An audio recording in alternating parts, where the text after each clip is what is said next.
Hello everybody. As the end of the year is approaching, the pandemic still has us firmly in its grip. The great uncertainty of the airlines and their customers weigh heavily on us. Nevertheless, we have been working hard with a focus on transforming our business, even in the midst of a protracted pandemic. This deserves great respect. We are making progress in several areas. Today, we'll take a closer look at our commercial initiatives, which are a key focus area of our core program. In competing for business, we want to be much closer to our customers, understand their needs and issues, and continuously demonstrate our capacity to fix them. I have here with me the man who holds it all together, Andres Diez, our Director of Global Commercial. Welcome, Andres. Thank you, Warwick. Great to be here.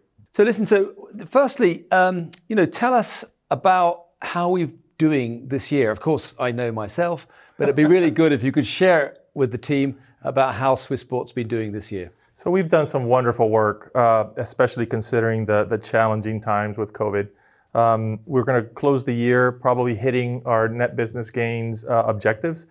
We're going to secure roughly 35% of the new deals that we've pursued. And we're going to close with about 88% of success rate on renewals, which is phenomenal. That said, we have a long road ahead of us. We have some challenging expectations for 2022, which we're well positioned to seek and deliver. I think also what would be really good is to get your perspective on why airlines choose Swissport. I think we can offer for them solutions that others can't. We have a very broad service offering. We're in 47 countries. We have almost 300 stations. And they're looking for that relationship and that supplier that can actually deliver consistency globally. I think that clearly differentiates us from our competitors. And it's something that is, as we continue to evolve and get better at, it should only solidify our market leadership. Excellent. I think, as we become more customer-centric, right, what we're seeing is clearly we're getting some negative feedback from customers. They sometimes call me. But why don't you just share with us, what we've been doing on our sort of customer rating, et cetera, just to give the people a perspective of really what we're trying to do to deal with that negativity. So in order to deliver on the customer promise, we definitely need to hear what is not working. So instrumental to that is the feedback that we receive on a weekly basis from our Net Promoter Score project, where station managers from the customer side can evaluate our performance real time every week. I mean, think about how powerful that is, being able to tell your supplier, I was dissatisfied and these are the reasons why. So we can quickly react and fix the areas where we have the weaknesses. We're also instituting quarterly business reviews. It's a formal mechanism to sit with the customers, talk about what's going well, what's not going so well, what contractual matters we need to resolve, and of course the opportunities, right? And then and set kind of the chart for how we're going to grow in the future together. Have you got some insights from your past or other industries that we can bring into Swissport? Yes, and I think we're actually deploying a lot of those things. So I come from very large logistics and supply chain organizations. And these companies really quickly realize the power of networks, delivering to your customer promise consistently and across the globe. So they made the necessary investments to say, okay, customers, how can we help you? This is how we work together. This is what I can deliver, investing on behalf of the customer. And those are the things that we're doing. And it gives me great pride to be leading an organization that is looking to deliver those types of initiatives. We want to govern this business centrally, like a franchise model. So we set the standards, but of course we really want to be managing it locally. We can't manage Chile from Zurich, right? But tell me, how does that work with your structures? At least, we've obviously worked quite hard on how do we get the best commercial structure. But why don't you explain to everybody, what you're doing on structures and processes to kind of bring all that together?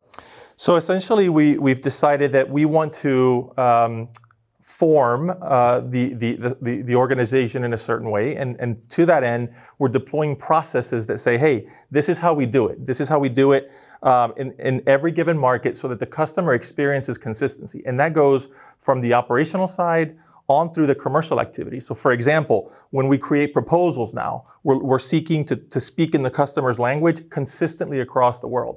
When we talk about contracting, we can deliver benefits to the customer because we're looking at their business holistically.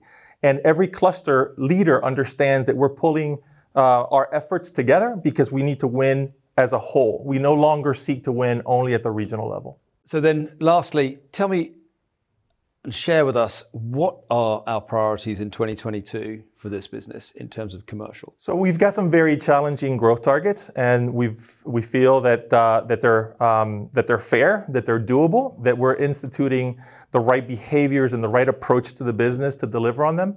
We're going to lever all of this customer centricity and the engagement that we have with customers into a lot more business proposals, in a better success rate and a better retention rate, so we can capture the ramp up that we expect to experience over the next few months, and then also bring in new business to quickly accelerate our top line growth. Thank you very much for your time today, Andres. Thank you, Warwick. Thank you everybody for watching, especially for your hard work. We want to be the global brand airlines turn to when they look for a service partner. Thousands of dedicated colleagues across our vast global network are putting their heart and soul into achieving this ambitious medium-term goal. I'm certain that the industry will return to robust level once the pandemic is under control, and the airline travel and cargo trends will offer ample growth opportunities. For this moment, we want to be ready, and I'm truly impressed by how far we have already gotten. Thank you for all of your significant support and dedication. I said it in my first welcome address, and I am confidently repeating it today. Swissport is a truly exciting business and it has a golden future. Happy holidays and stay safe. Thank you.